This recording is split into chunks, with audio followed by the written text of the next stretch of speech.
জানানো হয়েছে খালিনাকে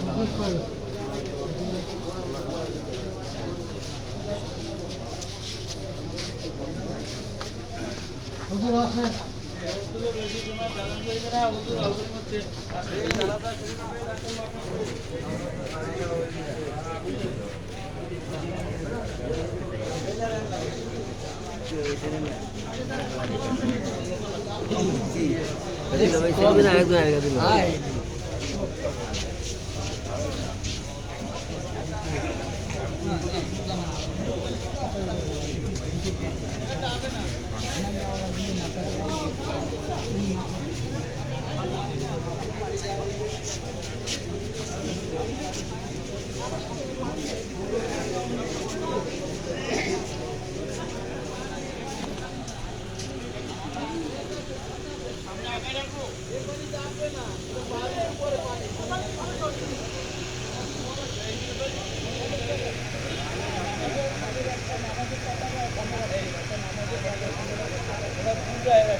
দীর্ঘ 5 বছর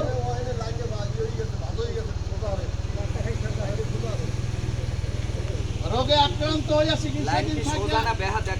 গতকালকে শেষ নিঃশ্বাস ত্যাগ করেছে বেলা 3টায়। ইন্না লিল্লাহি ওয়া ইন্না ইলাইহি রাজিউন। আপনারা তার জন্য দোয়া করবেন। আর আমার মনে হয় তার কোনো দেনা পাওনা কারোর সাথে নাই। যদি থাকে তার ভাই হিসেবে বা আমরা যারা তার আরো ভাই যারা আছি সবাইয়ের অনুরোধ, দয়া করে আমাদেরকে জানাবেন, আমরা তার দেনা পরিশোধ করার চেষ্টা করব ইনশাআল্লাহ। কথা আর বাড়াবো না, এখনই হুজুর জানাজা শুরু করবে। আসসালামু আলাইকুম ওয়া রাহমাতুল্লাহ।